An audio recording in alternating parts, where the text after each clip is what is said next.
자, 여러분들, 유튜브 시청자 여러분들, 그리고 치즈직으로 시청하시는 분들, 네, 반갑습니다. 일단은 우선적으로 제가 대한민국과 우즈베키스탄과의 경기를 볼 건데, 일단 이란과 레바논 경기가 시간상 똑같습니다. 근데 일단 세 번째 경기가 같이 겹치는데요. 이란과 레바논, 또 대한민국과 우즈베키스탄과의 경기가 같이 시간대가 예정됐는데, 일단 먼저 이제 대한민국과 우즈베키스탄을 좀 분석을 한번 해보려고 하는데요. 가장 먼저 이제 우즈베키스탄을 한번 좀 살펴본다면, 일단은 우즈베키스탄이 먼저 공격적으로는 좀 올라올 가능성이 높긴 하는데, 근데 제가 한번 좀 분석을 해보면은, 일단 분석해보자면, 일단은 우즈베키스탄이 지난주 1차전에서 그때 가볍게 승리를 했잖아요. 네, 지난주 그때 아마 금요일이었나 수요일이었나 경기였는데, 그때 우즈베키스탄하고 레바논과의 경기에서 3대2로 승리를 했습니다만, 지난주 수요일에 그때 우리가 이란전에서 경기를 막 시작한 뒤부터 우리가 이제 우즈베키스탄하고 레바논 경기가 11시부터 시작했거든요. 근데 여기서 중요한 건 뭐냐면, 일본하고 시리아, 대한민국과 이란과의 경기가 같이 겹쳤어요. 근데 결국에는 0대0 무승부됐고, 일본은 시리아한테 5대0을 승리했고, 5득점 성공하면서 바로 그냥 아예 꽂아버렸고요. 그리고 대한민국과 오늘 경기 있었던 레바논과의 경기에서 4대2 승리했죠. 근데 일단은 중요한 거 말씀드리자면, 대한민국과 우즈베키스탄 경기 분석을 한번 해보겠습니다. 일단 가장 먼저 우즈벡 측면 윙어하고 윙어 5명, 아니 윙어 4명하고 오른쪽 측면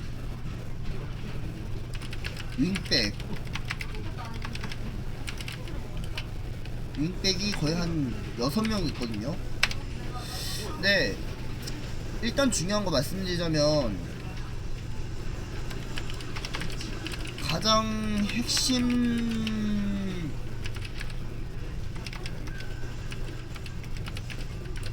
위험성 선수가, 핵심 위험성 있는 선수 중에 일단 보겠습니다. 17번의 사이도프, 우즈벡이 17번 사이도프 선수인데, 가장 위험성 있는 선수들 중에 공격수의 17번 선수와 11번 주마예프, 그리고 6번에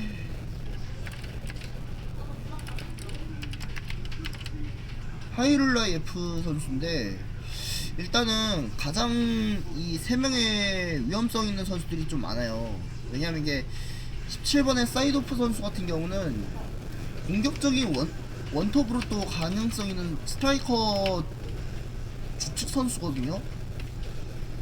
근데 주축 공격성 있는 선수들 중에 얘네들이 좀 어느 쪽에 공격적으로 올라올지가 굉장히 좀 중요한 선수도 있고, 또 대한민국과 경기를 한다면은 거기서 또 심한 태클이나 뭐 살인 태클 정도 또 이어갈 만한 선수 중에 하나라고 봐야 될 것 같습니다.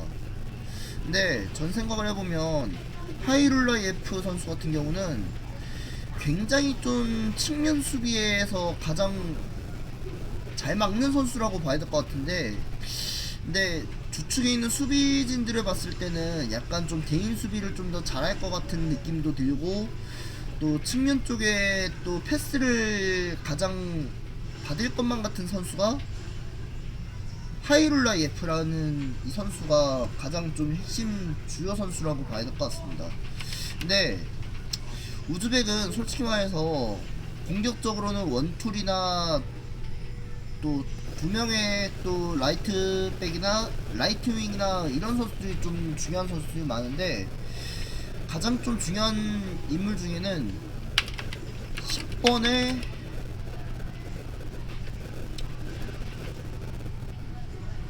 일단 우즈벡이 10번에 허민 선수가 있거든요.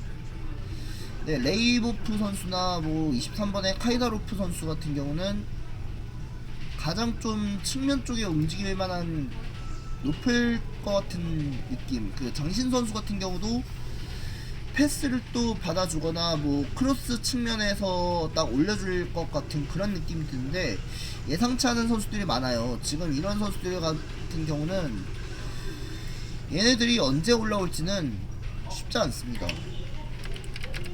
호민 선수 같은 경우는 그래도 좌측에서 또 측면 쪽으로 공격을 또 올라올 만한 선수들이 많아서 우리가 측면 쪽을 좀 주시해야 될 필요가 있어요. 예를 들면 지금 우리가 사이도프 선수를 막아야 되거나 뭐 아니면 주마이에프 선수를 좀 더 막아야 되거나 구체적으로 막아야 될 만한 선수들이 4-5명을 좀 더 막아야 한다 생각을 해야 되거든요.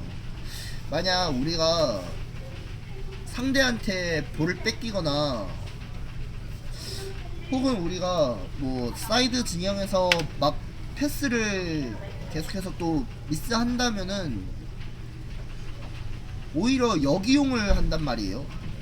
역관광을 한단 말이에요. 그러면은 뭐 만약 우리 선수들이 수비에서 밀리면 어차피 상대 움직임이 더더욱 올라오거나 혹은 상대 움직임에서 벗어나지 못하면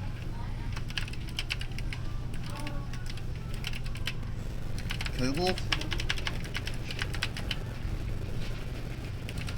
선제 실점이 우선.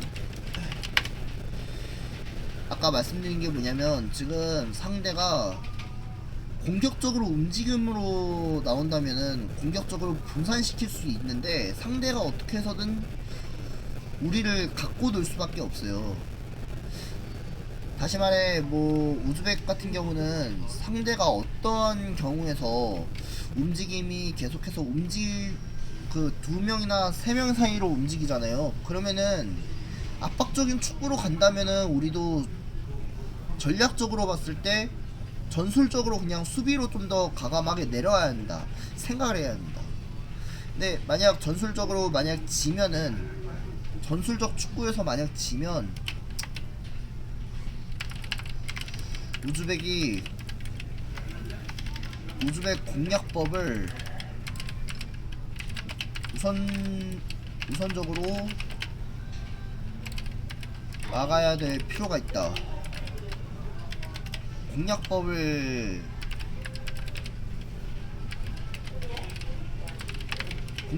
외워야 하는데, 만약에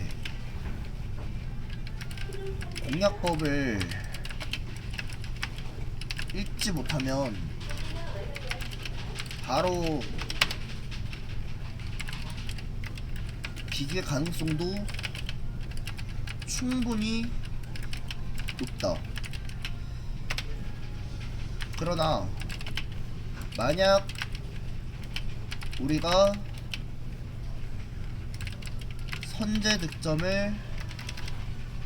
선제골을 먼저 넣는다면 충분히 우즈벡이 따라올 가능성도 충분히 높다. 그래서 이게 한 가지 말씀드리자면, 전략적으로 우리가 좀 더 과감하게 움직이고, 좀 과감하게 움직이다가 역이용을 당할 수 있지만, 근데 한편으로는 우리가 역이용하지 않는다면은 괜찮아요. 근데 여기서 중요한 건 뭐냐면, 상대가 어떻게 움직임을 이어갈지가 중요하지만, 근데 만약 우리가 그 객관적인 축구에서 이어진다면 훨씬 더 우리가 공격을 좀 더 넓힐 수도 있거든요.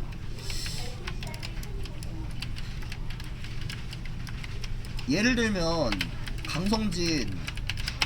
강성진이라든지, 또 아니면 강성진이나 정재상,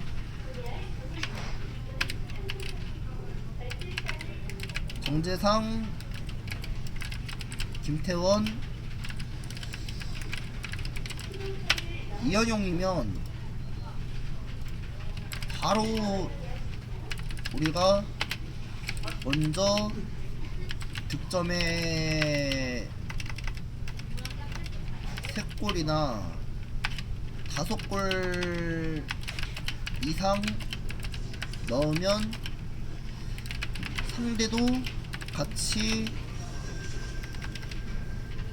상대도 다시 공격 축구로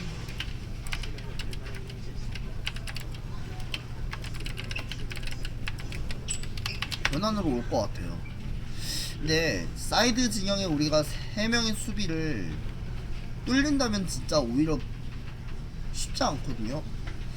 네, 왜냐면 우리가 핵심 선수들 중에 있는 선수들은 진짜 사이도프나 주마예프, 하이롤라예프, 포민 선수 같은 경우도 수비 쪽에서는 가장 좀 적합한 선수라고 봐야 될 것 같지만, 네, 우리가 솔직히 말씀드리자면 경기력에서는 이해력을 좀 쉽게 만들어야 되거든요. 다시 말해, 우리가 그 사이도프 선수를 측면 쪽에서는 좀 조심해야 될 필요가 있지만, 근데 여기서 가까운 시에서 만약 막지 못하면 이대로 우즈벡한테 제대로 역전 먹힐 수도 있어요. 근데 4대0이든 5대0이든 간에 충분히 시간을 또 버려서 또 이어졌다면 진짜 우리한테는 또 실점 계속해서 더 벌어지겠죠. 그러면 우리는 더 막아야 한다는 생각이 좀 듭니다. 이민성 감독도 그 중심에 수비 위치 전환을 내려와야 한다. 내려와야 하는데, 만약 수비 진영에서 내려오면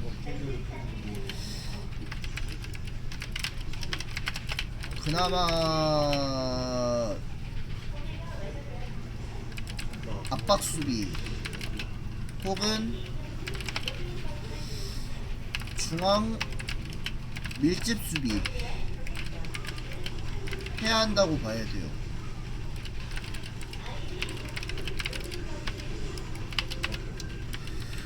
그리고 상대가 3명 이상 나오면 우리도 전략적에서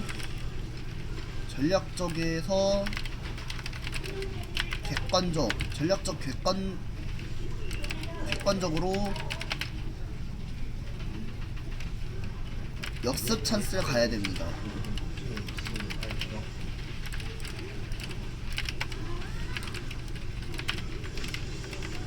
전략 수비를 꼼꼼히 해야 한다.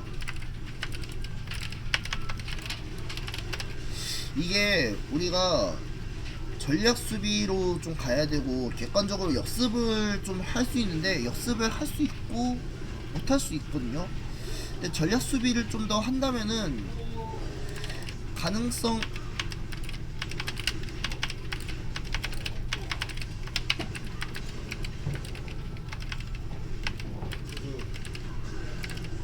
과감하게 바로 그냥 플랜 A로 돌변해서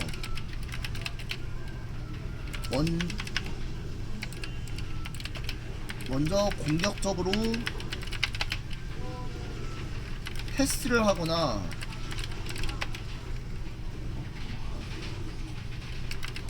택배 크로스를 먼저 올리면 그나마 득점이 쉬울 수도 있다. 네, 얼리 크로스 말고 객관적으로 우리가 그 택배 크로스나 그냥 사이드에 있는 그 강하게 좀 패스를 좀 더 주거나 그렇게 해야 되거든요. 네, 먼저 상대가 수비를 해온다면 우리도 실점을 줄여야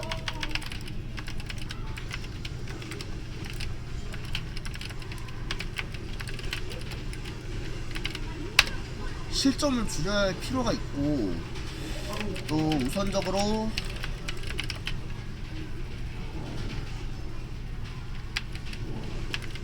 2대1 찬스,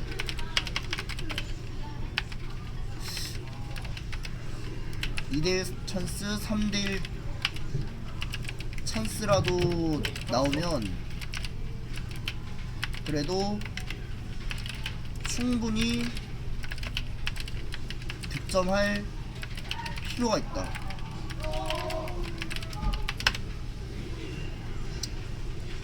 이거 잠깐만요.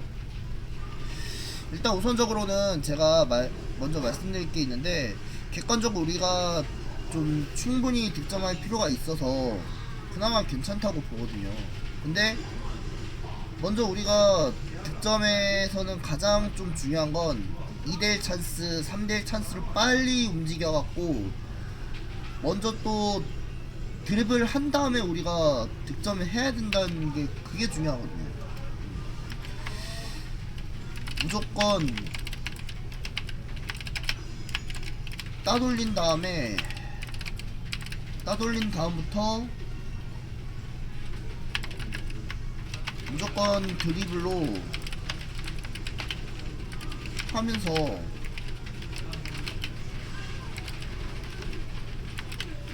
곧바로 그냥 무조건 이겨야 합니다. 예, 그냥 다시 말해, 우리가 전략으로 우리가 가야 되는 점은 먼저 있다고 봐야 되거든요. 일단 저의 생각을 봤을 때 객관적으로 우리가 조심해야 될 필요가 있는 선수들 중에는 다 조심해야 돼요. 그냥 수비를 좀 더 먼저 내려오면은 괜찮지만, 가장 우리가 수비를 좀 더 널찍이 이어진다면 누구보다 괜찮을 것 같습니다. 근데 더욱더 중요한 건 뭐냐면, 상대가 먼저 앞에 나올 시 자동 수비 모드 없어야 한다. 그리고 자동 수비 열려 있으면 실점 당할 가능성 높은, 실점이나 당할 가능성도 높거든요. 어느 때와 봤을 때는 그냥 실점 없이 가야 되는 게 우선적이고, 가장 우리가 제일 중요한 거는 수비에 전략적으로 가는 게 그게 문제라고 봐야 될 것 같습니다. 근데 앞에 열려 있으면은 상대가 어떻게 올라오든 간에 무조건 골키퍼나 소홀히 하면 안 되거든요. 골키퍼가 소홀히 막으면 안 되니까 그 전략적으로 봤을 때는 진짜 너무 맨날 앞에 나와 있으면 안 되거든요. 앞에 나와 있으면 항상 말씀드리잖아요. 좀 2대1 패스를 좀 하든가 아니면 수비를 먼저 좀 컷하든가 그렇게 해야 된다고 봐야 될 것 같습니다. 근데 먼저 제가 생각을 해보면 이 압박적인 축구를 봐야 할 가능성은 있다고 보거든요. 근데 그 경우에 따라서 만약 우리가 이기면은 괜찮거든요. 상대가 이길 수 있고 뭐 질 수도 있지만, 근데 수비에서 만약에 따돌릴 수 있다면 우리가 먼저 그냥 이기는 것도 중요하고, 근데 전략 수비에서는 봤을 때 전략 수비에서 만약에 이민성 감독이 무슨 지시를 내놓았다 그러면은 무조건 내려와야 한다고 봐야 됩니다. 어쩔 수 없이 그냥 객관적인 수비를 좀 더 읽히지 못하면 그냥 우리도 이길 수 있어요. 네가 먼저 수비했다면 우리도 먼저 역습에 한번 가야겠다. 그럼 우리가 먼저 역습해서 너희들한테는 절대 너를 양보할 수 없다. 그러면 이거는 무조건 이기는 거는 우리 쪽이 훨씬 더 가져오기가 낫죠. 예. 즉 우리가 전략 축구를 보여준다면 그나마 우리가 이길 수 있는 가능성도 충분히 높다고 보고, 근데 여기서 만약에 지면은 어떨지 아직 생각을 못했는데, 근데 경기에서 만약에 이기면은 그나마 끝날 것 같죠. 아무튼 뭐 그렇습니다. 우리가 정확성에 봤을 때는 진짜 자동 수비는 항상 조심해야 될 필요가 있고, 그리고 우리가 객관적으로 봤을 때 어떤 일이 있어도 그냥 정신 바짝 차려야 돼요. 그리고 우즈벡 같은 경우는 우즈벡 축구에서 보니까 너무 불안한 점이 있긴 하지만, 근데 후방에 지원할 만한 선수들이 많잖아요. 후방에서 우리가 지원할 수 있는 선수들은 충분히 4-5명이나 좀 도와줘야 될 필요가 있습니다. 어쨌든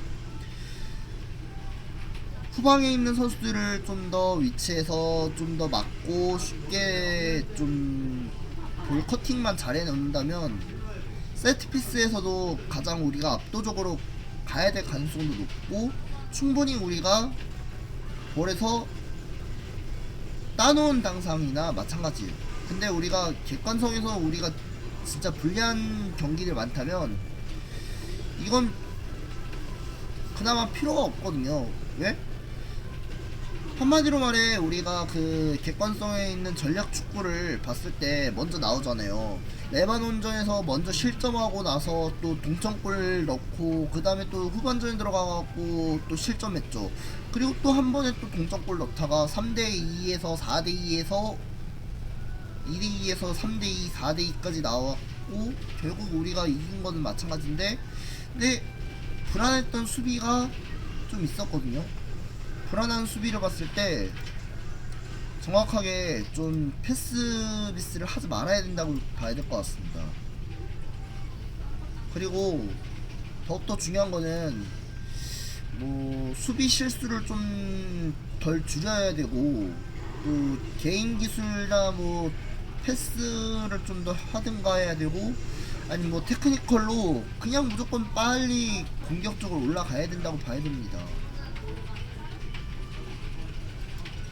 그래서 한마디로 말해서 우리가 전략적으로 객관적으로 우리가 좀 더 빨리 변수를 만들어야 되거든요.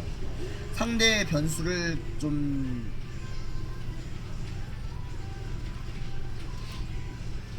상대 변수에서 빨리 그냥 벗어나고, 우리가 최대 변수에서는 수비 집중력 그리고 수비의 그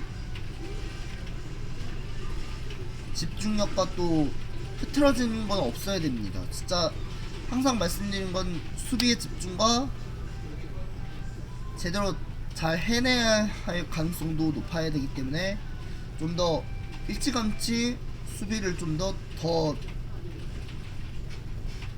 멀찍이 좀 내려오거나 그렇게 해야 됩니다. 네, 4-5명이든 5명이나 4명이나 그 수비에서 좀 더 빨리 막아줘야지만 상대가 어떻게 오든 간에 우리가 먼저 충분한 그 수비를 막아야 되거든요. 측면 수비에서 과감하게 내려와야지만 그래야 우리가 그나마 밀리지 않고 객관적으로 우리가 이길 수 있다. 예, 그렇게 봐야 될 것 같습니다. 한마디로 우리가 객관적으로 우리가 뭐 수비를 좀 더 전략 수비를 좀 더 내려오든가 아니면 압박 수비를 좀 더 가세하든가 그렇게 해야 되거든요.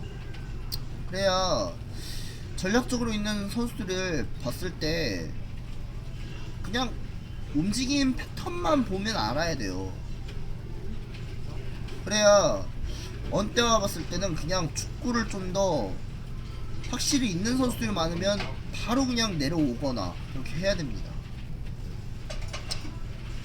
무슨 말인지 알겠죠, 여러분들? 단 한마디로 그냥 단 집중 수비를 좀 더 해야 된다고 봐야 돼요.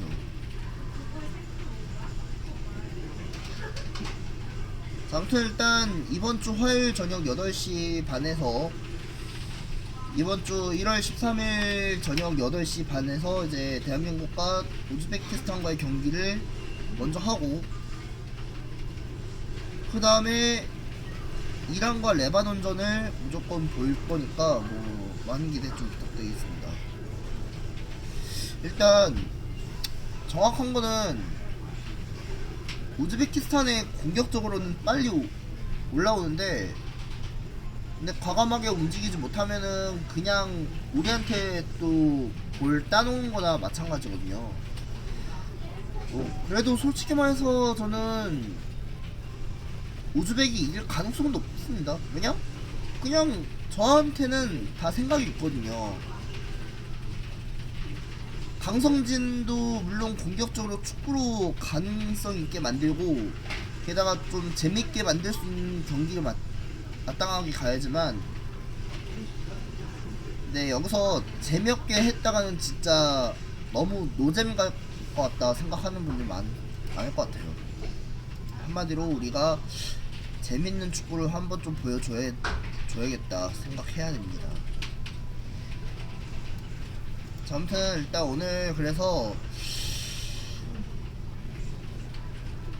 대한민국과 우즈베키스탄과의 분석은 여기까지 할 거고 이게 길게 좀 올라왔잖아요, 여러분들. 길게 제가 글까지 올라왔는데 그냥 길게나마 좀 글씨를 좀 올렸는데마다 머릿속이 좀 복잡하죠, 여러분들. 하다보면 그냥 쉬울 수도 있어요. 왜냐면 저 같은 경우는 뭐 우즈베키스탄전에서 어떤 능력이 있을지가 문제지만 근데 전 생각을 봤을 때는 우즈베키스탄전에 봤을 때 객관적인 공격적인 측면 자원에 있는 선수들은 강성진이라든지 아까 말씀드렸던 정재상, 김태원, 이현용 선수라면은 충분히 할 가능성이 높아요. 강성진이라든지 뭐 정재상 이런 선수들 가운데는 공격적으로 빨리 올라와 주거나 아니면 패스를 좀 더 롱패스나 그렇게 해줘야지만 추가적으로 우리가 득점할 가능성도 높고 매우 편리한 가능성도 충분히 있다고 봅니다.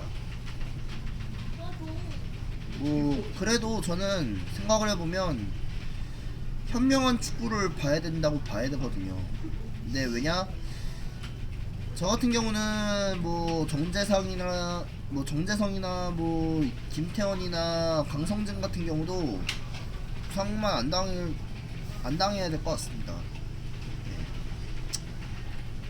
자, 아무튼 오늘 이래서 분석은 여기까지 하고요.